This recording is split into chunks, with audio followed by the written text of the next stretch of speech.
ዲያቆናዊት የምትባል ሴት አለች። ምን የምትባል አልኳችሁ?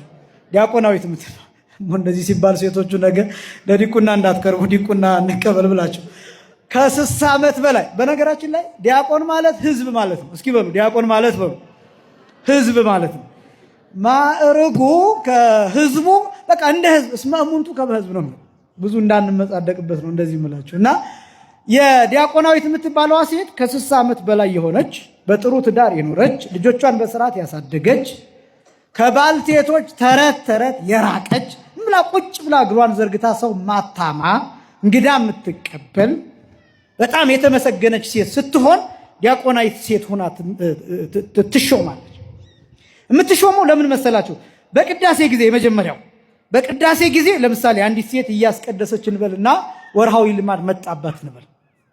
አሁን በጥንቱ ጊዜ ሲሆን አሁን ላይ ምናልባት ቀኑን ስለምትጠብቁ ልትዘጋጁ ትችላላችሁ። የንጽህና መጠበቂያ ልትጠቀሙ ትችላላችሁ። በጥንቱ ጊዜ ግን እንደዛ አይነት ነገር ላይኖር ይችላል።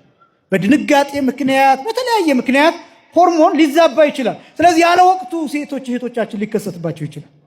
የዛኔ እንደዛ አይነት ስሜት ከተሰማት ዲያቆናዊቷን ትጠራና ታማክራታለች።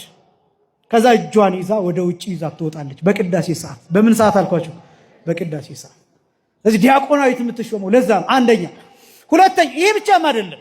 የሚያወሩ ሴቶች ቢኖሩ የሚጣሉ ሴቶች ቢኖሩ አሉ አይደል? በቦታ የሚጣሉ አሉ። እዚህ አላውቅም እንጂ አንዳንድ ቦታ አንቺ ቦታ ልቀቂ ምናምን የሚሉ ሰዎች አሉ።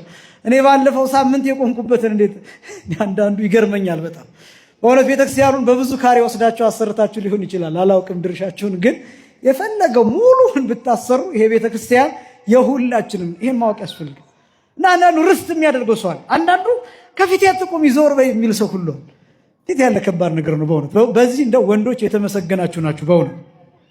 ደግሞ ሳይድ እንዳትይዙ ግሩፕ ይዛችሁ ደግሞ እንዳትጣሉ እንጂ በወንዶች ብዙ ጊዜ ጭቅጭቅ ያለው ይሄ ወሬ ያለው ምናምን ያለው በሴቶች ነው፣ በሴቶች በኩል ነው ያለው። እና ወንድ ይረዳል። ይሄ በጣም መልካም ነገር ነው። ስለዚህ ቤተክርስቲያን ሲገባ እንዲህ አይነት ጭቅጭቆች ቢኖሩ ዲያቆናዊት ምንላት ሴት ይህን ስራ ታስከብራል።